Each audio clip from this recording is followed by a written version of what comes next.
دهها کشاورز خشمگین پس از ورود به پایتخت برای اعتراض به طرح انعقاد توافقنامه تجارت آزاد اتحادیه اروپا با 5 کشور آمریکای جنوبی با تراکتورهای خود در مقابل طاق نصرت یا طاق ظفر بنای یادبود نمادین پاریس تظاهرات کردند.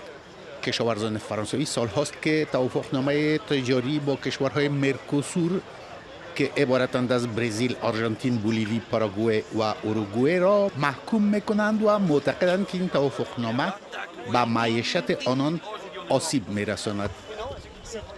On demande, c'est que le gouvernement soit clair, que les politiques soient claires, qu'ils disent non au Mercosur, qu'ils s'imposent comme l'ont fait d'autres pays déjà.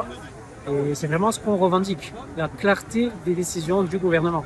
تظاهرات روز پنجشنبه توسط اتحادیه امانگی روستایی برای افزایش فشار بر دولت فرانسه سازماندهی شده بود. دولتی که با گفته معترضان مخالفت کافی و قاطع با این توافقنامه نشان نداده است. لودویک دوپو از شاخه کورسیایی همانگی روستایی با قایق، تراکتور و قطار از جزیره کورس در مدیترانه به پاریس سفر کرده است. On voudrait que le gouvernement entende que aujourd'hui on n'a pas les moyens d'être en concurrence avec d'autres pays, comme notamment les pays d'Amérique du Sud. Mais aujourd'hui, en France, entre guillemets, on ne boxe pas dans la même catégorie. Donc les coûts de production dans ces pays-là sont beaucoup moindres, ils sont beaucoup moins élevés, que ce soit par rapport aux matières premières utilisées, par rapport à la main-d'œuvre. En France, tout ça est beaucoup plus élevé, donc on ne peut pas rivaliser contre ces pays-là. Et aller droit vers cet accord, ce serait tuer l'agriculture française. او اظهار داشت که باور ندارد امانوئل مکرون رئیس جمهور میانه‌رو به اندازه کافی برای جلوگیری از امضای این توافقنامه تلاش کرده باشد. او به خبرنگاری اسوسییتد پرس گفت که خواهان موضع‌گیری سریع دولت فرانسه علیه توافق مرکوسور است و توضیح داد که ما می‌خواهیم دولت درک کند که امروز ما نمی‌توانیم با کشورهای دیگر رقابت کنیم. Et les concurrences déloyales qu'on a à droite à gauche, c'est pas possible. On est rendu qu'on n'arrive quasiment même pas à vivre, on a 600 € par mois. Enfin, le gouvernement français nous écoute même pas, c'est plus possible.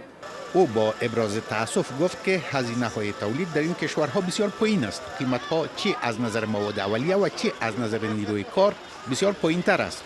در فرانسه همه اینها بسیار بالاتر است. بنابراین ما نمی‌توانیم با این کشورها رقابت کنیم و ادامه این توافق به معنی کشتن کشاورزی فرانسه خواهد بود. همانگی روستایی که با راست افراطی ارتباط دارد در بیانیه اعلام کرد که کشاورزان منتظر تصمیمات سریع و مؤثر برای رسیدگی به چالش‌های فعلی هستند. وزارت کشور گزارش داد که علیرغم ممنوعیت اعمال شده توسط مقامات حدود 20 تراکتور در مرکز پاریس، برخی در نزدیکی طاق ظفر و برخی دیگر در منطقه برج ایفل حضور داشتند. اتحادیه اروپا این هفته مذاکرات داخلی خود را در مورد توافق تجارت آزاد با 5 کشور آمریکای جنوبی از سر گرفت، در حالی که شایعات مبنی بر احتمال امضای توافقنامه در پاراگوئه در 12 ژانویه وجود دارد. حامیان این توافقنامه بر رهبری آلمان ممکن است بتوانند بر اعتراضات فرانسه و لهستان غلبه کنند. مخالفان شدید در فرانسه ماه گذشته این توافقنامه را لغو کردند. انی ژانور وزیر کشاورزی فرانسه روز چهارشنبه مخالفت فرانسه با توافقنامه مرکوسور را تکرار کرد و گفت که این توافقنامه تولید گوشت گاو، مرغ، شکر، اتانول و عسل را در میان سایر بخش‌ها تهدید می‌کند.